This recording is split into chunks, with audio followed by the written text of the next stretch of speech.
In our last presentation, we looked at the family of Isaac, particularly the story of Jacob and Esau. We noted that Jacob had an amazing transformation in a period of 20 years between the ages of 70 and 90, the early 70s and the early 90s. A remarkable period in which he acquired a family of at least 11 sons and one daughter, 4 wives. And it's the story of this particular family that we end with in terms of our journey through the book of Genesis. It's the final family story. There were actually 12 sons, but the 12th son was born in Canaan after Jacob and his family had returned. The last son was Benjamin. Rachel, Jacob's favorite wife, died in childbirth when Benjamin was born. There were 2 sons by Rachel. Joseph was the oldest. Benjamin was the youngest, the 11th and the 12th sons in Jacob's family. This final story particularly centers on several of the sons, particularly on Joseph, the 11th son, and his relationship with the other of his younger or his older brothers. Reuben is the oldest. He figures significantly in this story. Judah, the father of the earthly tribe from which Jesus was born centuries later, Judah was the 4th son. So Reuben, the oldest, Judah, the 4th son, Joseph, the 11th son, and Benjamin, the 12th son, figure particularly in this particular narrative. I want to begin the story when Joseph was 17 years old. Joseph, the last who was born at Uncle Laban's, grew up now in Canaan, the promised land, and at the age of 17, we are told his father began to send him out into the fields to check on his older brothers who were tending the herds, the flocks, and so forth. We are told that Joseph brought back reports to Dad. He was kind of Dad's spy out in the fields. And the reports apparently were not always good. He was a tattletale, so to speak. And we are told that his tale-bearing to the father did not endear him to his brothers. They learned to hate him. Furthermore, we are told that Joseph had dreams of sheaves out in the field, bowing down to his sheaf. Dreams of the Father, Sun, and Mother Moon, and the stars representing his brothers, bowing down to his star. And he didn't have the good sense of keeping these dreams to himself. He shared these dreams, and even his father was a bit disturbed by the dreams. Furthermore, his father one day gave him a special coat. A coat that Andrew Lloyd Webber calls an amazing Technicolor dream coat, if you have seen that version of this particular story, Joseph and his amazing Technicolor dream coat. Well, Technicolor is not actually a Hebrew word. That is Andrew Lloyd Webber's interpretation of the special coat that was given to him with long sleeves by his father. And the brothers further came to hate him. The brothers believed in the 3 strikes and you're out philosophy. The dreams were a strike against him, his tale-bearing was a strike against him, and the special coat was a strike against him. 3 strikes, and as far as the brothers were concerned, he was out. One day, Father Jacob sent Joseph to a far field to check on the brothers. They were in search of land, in search of grazing for their flocks, and they had gone some distance. He finally found his brothers, and as they saw him coming on the horizon, the brothers huddled in the field. This is a family, interestingly, that has family conferences. They meet together. And so the brothers huddled in the field, and they began to talk about what they could do to their brother. And one of their first ideas was to kill him. Back to the Cain option. That keeps coming back time and time again in the Genesis narratives. Reuben, the oldest, opposes that particular notion. As the eldest in this hierarchical culture, he is responsible for the brothers out in the field. And so he has a suggestion. He suggests that they throw him in this nearby dry well as a temporary holding cell, if you wish, and think a little bit about the options. They did that, stripping him of his special coat, which he was wearing as he came to the field.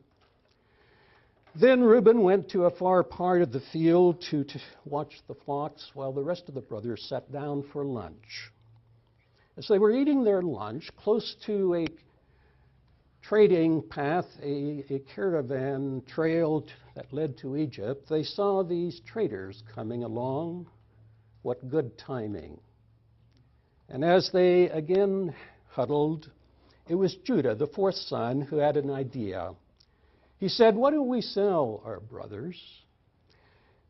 Why don't we sell our brother Joseph to these traders, these Midianites who are on their way to Egypt?"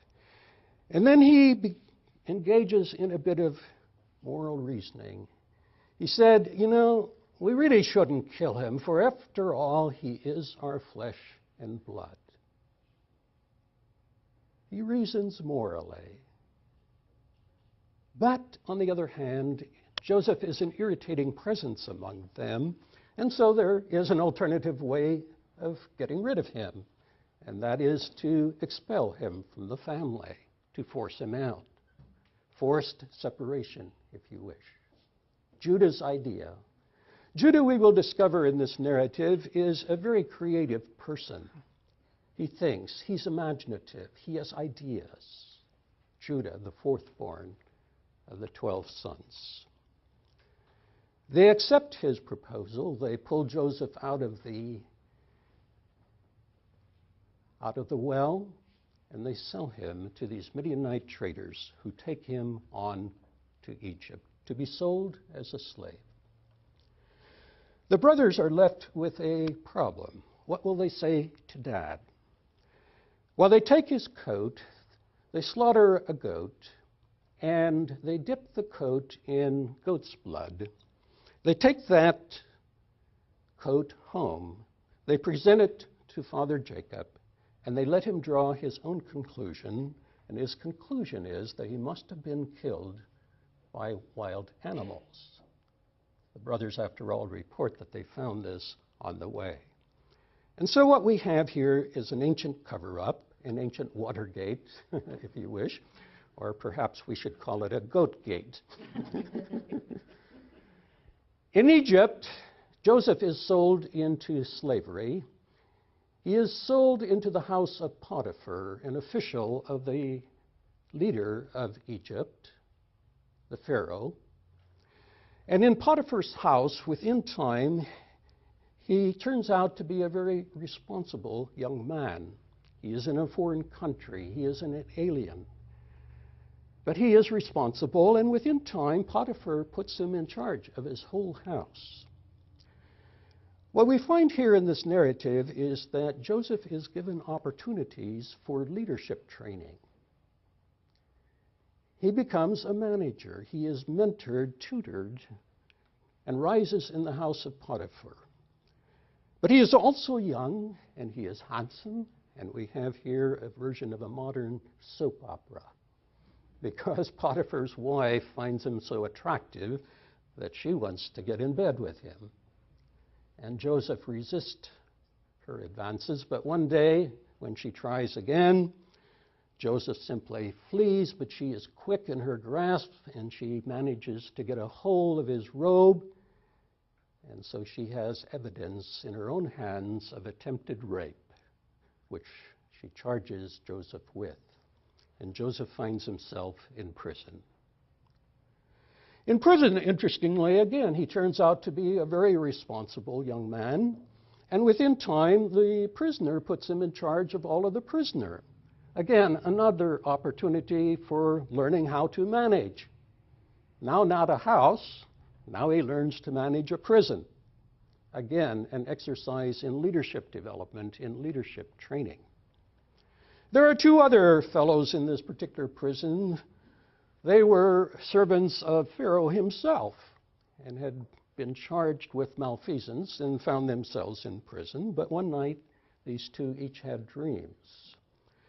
And they didn't know what to make of these dreams, and so they came to Joseph with their dreams, and Joseph interpreted the dreams, and the dreams indeed turned out to be true. One of them, it turned out, was executed. The other one was returned to service. One was guilty, one was innocent, as revealed in those dreams.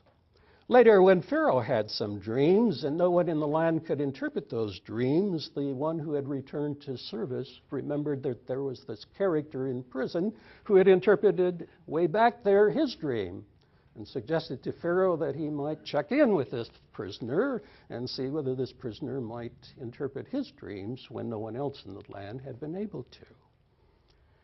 And so Pharaoh brings Joseph out of prison, shares his dreams with Joseph, and Joseph interprets those dreams, and in simple terms, the dreams forecasted that in the land there would be 7 years of famine, or 7 years of plenty and prosperity, which would be followed by 7 years of plenty. Now, if you're the ruler of a land, it's nice to know what's going to happen in the next 14 years.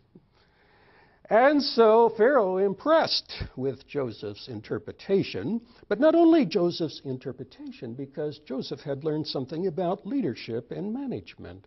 In fact, Joseph had gained a lot of courage, and he proposed, in fact, not only the interpretation of the dream, but he presented Pharaoh with a management plan. He said, you know, this is what you should do during these 7 years of plan. Do you be sure that you gather enough grain and enough food to get you through the 7 years of famine? A wise plan in the estimation of Pharaoh, and he said, wow, this person has some capacity, some ability, some leadership talent. And so he put Joseph in charge, second in command in the whole country, to work as what? As sort of the prime minister, director of famine relief in the country of Egypt. The years of prosperity passed, the years of famine came, and the famine was not only in Egypt, it was also throughout the ancient world, including Canaan, where his family was still at home. And Jacob, Father Jacob, hearing one day that there was food in Egypt and they were running low on food, gathered his 10 sons, his older sons, and said to them, there is food in Egypt. Go, find some food so we can survive. And so the sons went to Egypt. And lo and behold, when they came to Egypt, who did they meet? But the director of famine relief in Egypt, whom they did not recognize. He, of course, was dressed in Egyptian attire, no longer in that Technicolor dream coat. He had another coat, this time an Egyptian coat. They did not recognize him, but he recognized them. Within time, to move forward fast now to the end of this story, and we will come back and talk a little bit more about this period of time in terms of the visits of the brothers to Egypt. But if we fast forward, we know that he provided them with food. They went back home. They came back a second time. Ultimately, he revealed himself to his brothers, and then he moved the whole family to Egypt. Another interesting pilgrimage, in fact, for Father Jacob, now not to Uncle Laban, now to this alien country of Egypt. At the age of 120, Jacob finds himself in Egypt and finds his son, whom he thought was dead. For 17 years, they lived in Egypt, and at the age of 137, Jacob died. Jacob was embalmed in the Egyptian pattern. There was an amazing funeral procession all the way back to Canaan, the promised land where Father Jacob was buried.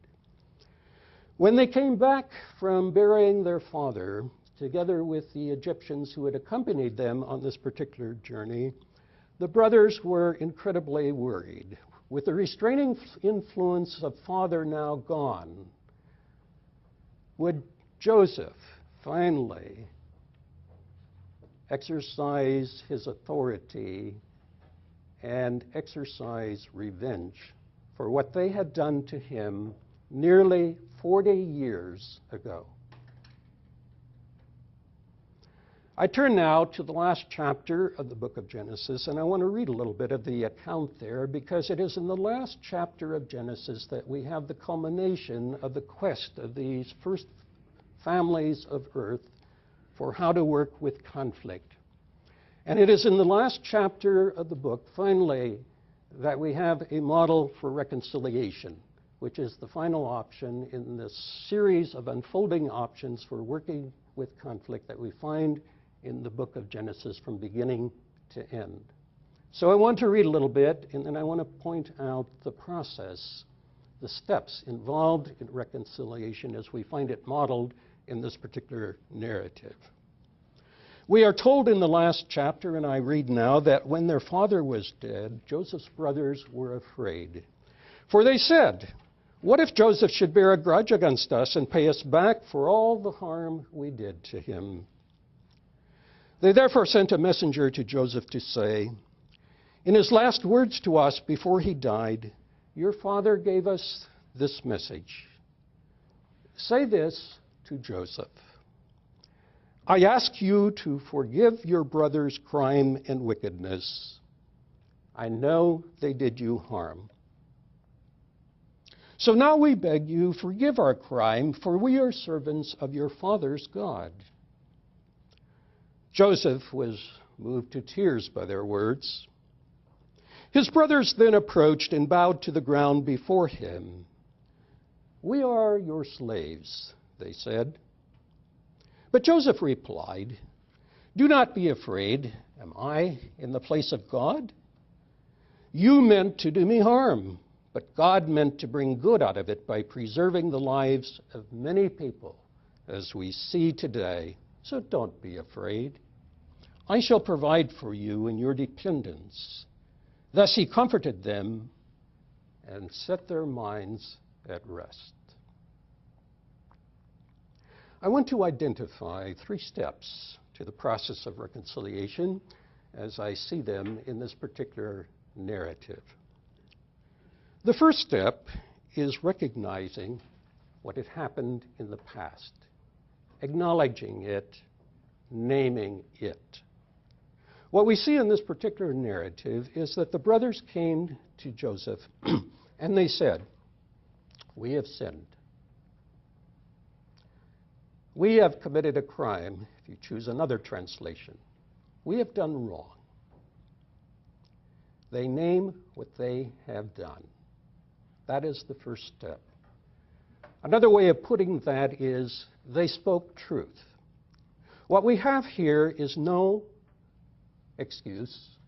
There is no equivocation, as we find Adam and Eve excusing each other in the Garden of Eden back at the beginning of the Genesis narratives. It's a straightforward statement of truth. Beginning with speaking truthfully is very important in a process of reconciliation. To name what happened, to be clear, precise. The Truth and Reconciliation Commission of South Africa, for example, recognized that. Why is it called Truth and Reconciliation?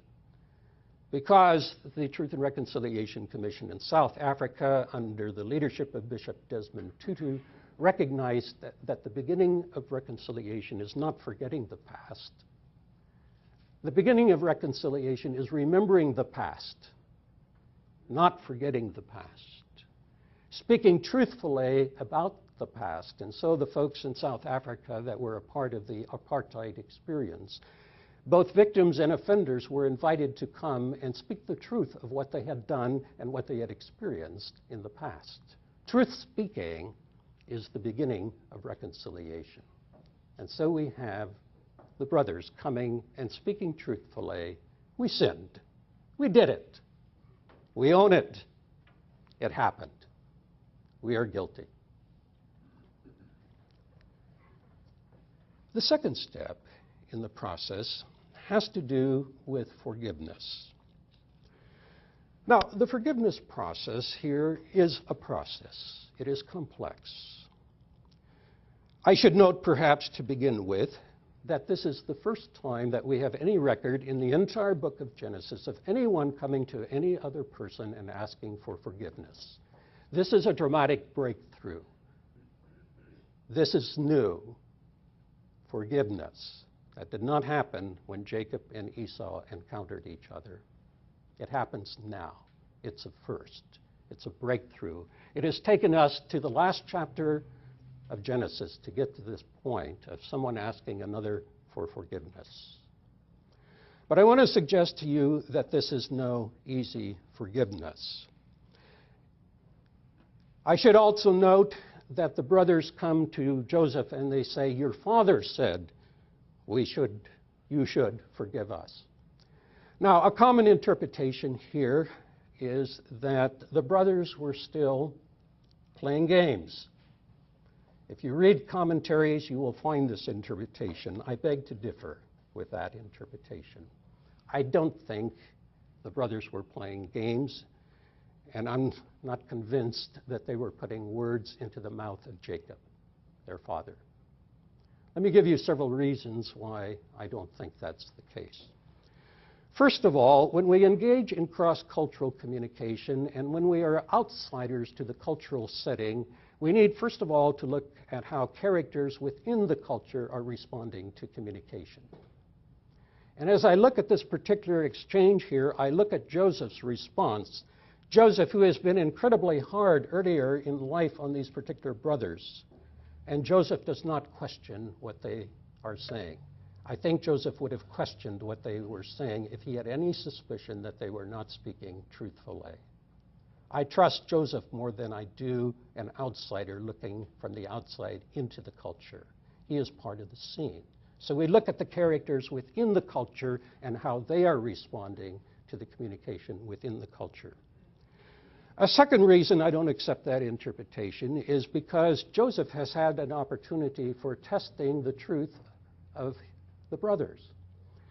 To understand this, we need to go back into the narrative a bit. You see, when the brothers first appeared in Egypt, the first time in search of food, when they showed up, Joseph recognizing them and the brothers not recognizing him, he took advantage of that opportunity to put them through a series of tests.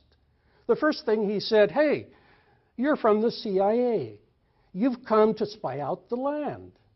You're here as spies. What do you mean you're here for food? You're just checking out the country." And they protested, the brothers did, and they said, no way, we're not here. We're not spies. And they began to tell Joseph a little bit about their family. In fact, they told him that there were only 10 of them present, perhaps, but there was one brother that was lost, and they had another brother back at home. Because Benjamin, the youngest, who now was Joseph's favorite son, with Joseph, or Jacob's favorite son, with Joseph gone, Benjamin being the only son left, as far as Jacob was concerned, from his favorite wife, Rachel. And Jacob had not allowed Benjamin to come. Interesting that they told Joseph all of this, protesting that they were not spies. Joseph threw them into prison for 3 nights. Now, sitting in prison for 3 nights in an alien country can be an interesting experience. I've never had that experience. But I can only imagine that they did a lot of thinking those 3 days, 3 nights. In fact, when we look at the narrative at that point in the story very carefully, we discover that they are connecting their experience in Egypt now with what they had done to their brother Joseph, and they were beginning to suspect that God was judging them. They made that connection. If one reads the text carefully and goes back to it and looks at it carefully, which we don't have time for here, we can just see guilt oozing out. These brothers remembered, even though it was years ago, they were still feeling incredibly guilty about what they had done. Joseph had said to the brothers as he threw them into jail, he said, I'm going to keep 9 of you as hostages, and you can choose one person to go back home and bring your younger brother back with you. And so they had an assignment for prison. They were to choose which among them would be the messenger to go back home while the rest of them sat at prison as hostages. When Joseph finally pulled them out of prison, he changed the formula and he said, well, okay, I'll let all of you go except one. And so he had the second oldest, interestingly, the second son, Simeon, bound in their presence. He kept him as a hostage, an early instance of hostage taking. And it was kind of an interesting choice. Why did he choose Simeon? Joseph made the choice. He didn't let the brothers make the choice. You see, Simeon was the second oldest. Joseph was the second youngest. And here we have an interesting exercise in symmetry of justice. He had been sold in slavery as the second youngest. Now he kept the second oldest as hostage. The remaining 9 brothers returned. Joseph provided them with food. When they got back to the home country, they made a report of what they had experienced in Egypt. Father Jacob was immensely disturbed, really upset by the fact that they had told this leader in Egypt that they had a younger son back home. And in fact, Joseph had told them that they could not come back again for more food unless they brought that younger son with them, placing them in an incredible predicament. In fact, there were arguments back as the family held council back in Canaan. And in fact, Joseph was just determined that he would not let that younger son, Benjamin, the only remaining son as far as he knew, of his favorite wife, Rachel. At one point, in fact, Jacob, in despair, simply said, everything is against me. In the end, Reuben tried to convince father by offering his 2 sons as a guarantee for Benjamin's return, but Jacob would not hear it. In the end, Judah, the 4th son, finally convinced Father Jacob.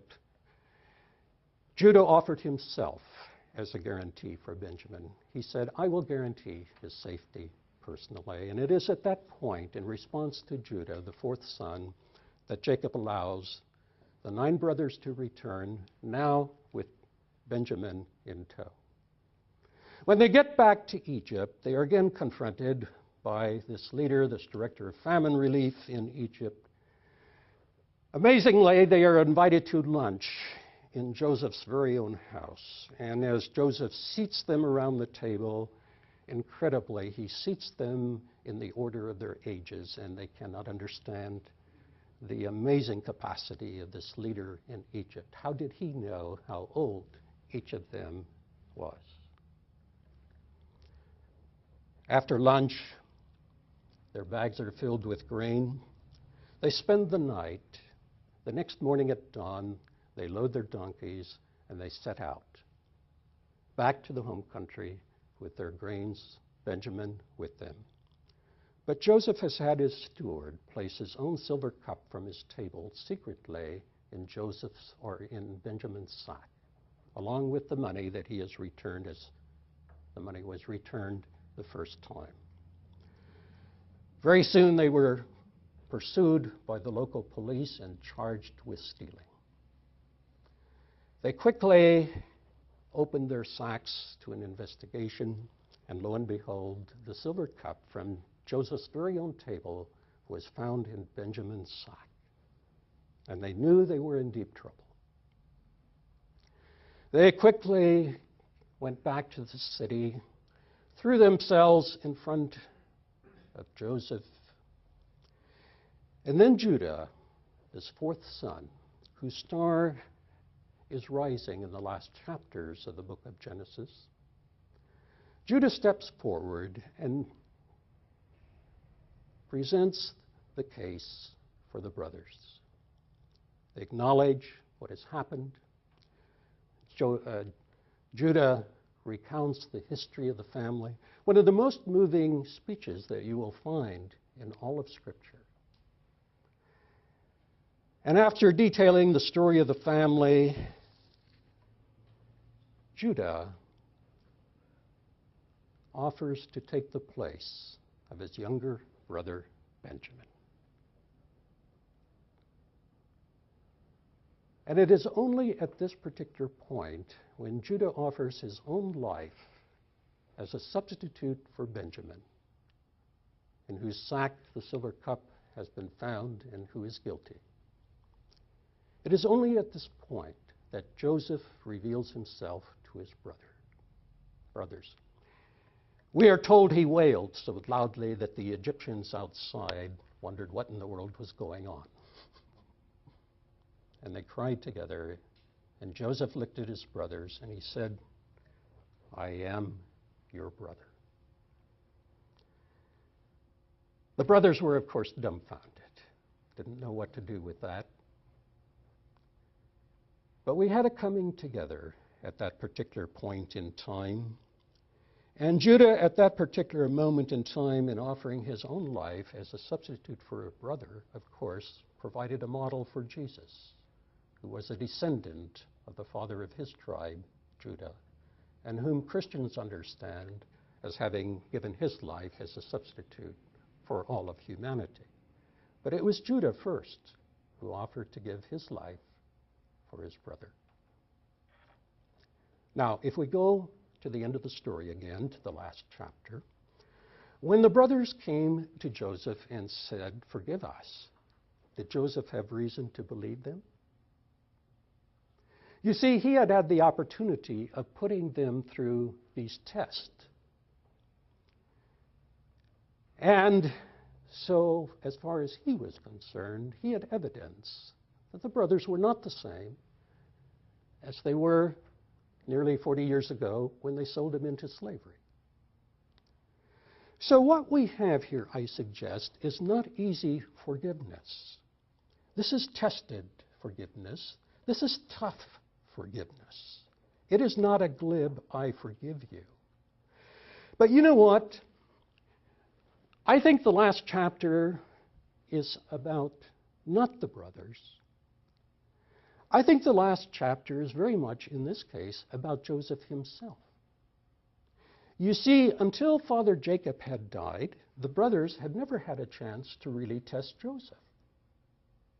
They didn't know whether he was to be trusted. They had not had an opportunity to test him. Father was always there in the way. But when one's parents die and one is left, so to speak, naked before the world, will we turn out to be something other than we have presented ourselves to be? Who is the real Joseph? We don't know yet. The brothers haven't had a chance to test him. Will he now, for example, tell Pharaoh everything that happened and have all of the brothers thrown in prison? We don't know that yet. The opportunity for testing has not been there as long as Father Jacob was alive. What about the dreams? We are told that Joseph remembered the dreams. The narrator tells us that when the brothers arrived in Egypt, Joseph remembered the dreams. But you know something? Joseph never once used those dreams against his brothers in Egypt. He never said, I told you so. He never used those dreams. Which leads me to conclude that the arrogant Joseph of his youth needed to grow up too. It wasn't just the other brothers. Joseph needed to mature. He went through leadership training. He experienced the depths of a rape charge. He found himself in prison. He had matured through very tough experiences. And now, standing alone without Dad beside him, what would he do? The brothers didn't know. Could he be trusted? And so, when we ask for forgiveness and someone says, I forgive you, the person who hears us say, I forgive you, wants to know, too, whether that is to be trusted. Do we glibly say, I forgive you, and then we leave and spread further rumors? Are we to be trusted when we say, I forgive you? So what we have in this narrative, I suggest, is something really very important. We have tested forgiveness, but it's tested both ways. It's tested both ways. It is a transaction. Not easy, tough. It has taken years to get to this point. It's been a process. It doesn't happen quickly, overnight. And so we have forgiveness asked for and forgiveness given. So we have the first two steps. Truth speaking, naming, owning what has happened, that deals with the past, making things right in the present, forgiveness, restitution where possible, balancing, restoring equity. The final step, the third. The third has to do with the future intentions, if you wish. What about the future? In religious language, we sometimes talk about repentance. Is there a change in direction, or will the same thing be repeated? Will it happen again? What happens in this particular narrative I find really quite interesting. The brothers come and they say to him, "We are your slaves." That's the future. From here on, we are your servants. We will serve you. We are your slaves. This offer of being a slave is countered by Joseph. In effect, Joseph says, no, it's the other way around. I will be your slave. I will be your servant. I will care for you. I'm in a position to do that. I will care for you. I will provide for you. I will see that you do well. And so the offer of being a slave is countered by what I think in religious language again, one might call grace. Repentance, grace. Or another way of looking at it is mutual submission. The brothers say, I will be your servant. Joseph says, I will be your servant. I will care for you. And so the future is defined. The relationship from now on will be one of mutual submission, of caring for each other, of serving each other. And with that, the process of reconciliation is complete. Owning the past, making right what has been done in the past, forgiveness, restitution, and declaring future intentions, future relationships, mutual submission. And so, where have we been? Well, we could go back to that first post-Eden moral question, am I my brother's keeper? It has taken us to the last chapter to get to the full answer. Because Joseph's answer is assuredly yes. I am my brother's keeper, even if my brothers have sold me into slavery, or perhaps because my brothers have sold me into slavery. Now, Joseph also saw the greater hand of God in this. But I want to caution us. Because again, in our contemporary world, we have certain interpretations that say, God is for this people, God is not for that people. God has favorites. And I want to caution us. You see, in this particular case, there was the greater hand of God with this particular narrative. There was the greater hand of God in all of this. But you know something? The fact that Joseph saw the greater hand of God in this did not lead him to excuse his brother's behavior. We are all ultimately accountable for what we do. All humans are accountable. And in the case of Israel, whatever God's design was, for example, in the history of Israel, when there was no justice in the land, God came down very, very hard on his people. Because foremost, in the eyes of God, if one chooses to call God one's God, his demands on his own people are the highest. And he judges his own people who do not exercise justice, who commit sin. And so whatever we see, I think, in this narrative in terms of the hand of God, whatever Joseph saw in the hand of God did not excuse the brothers from coming to him, acknowledging the truth of what they had done, recognizing that they had sinned, naming it a crime, and dealing with it. God can use conflict to his own ends, but not to excuse human behavior.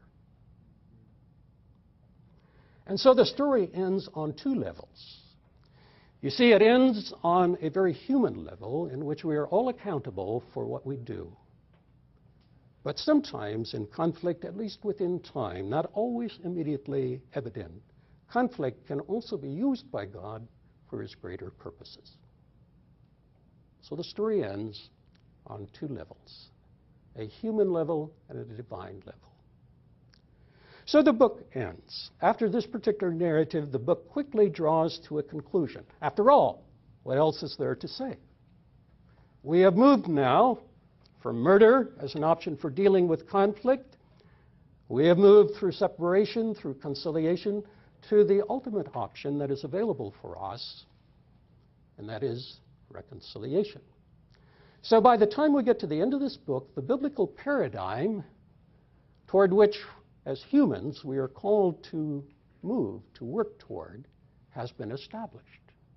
We now have the options declared. As the book begins, we have the freedom to choose. We can still kill each other. We can still separate. We can conciliate. But there's always the possibility, though sometimes it seems rather remote, but there's always the option yet of reconciliation. I have wondered whether the book could well be retitled The Gospel According to Genesis. For the good news is that reconciliation is always an option before us. So be it. The book of Genesis.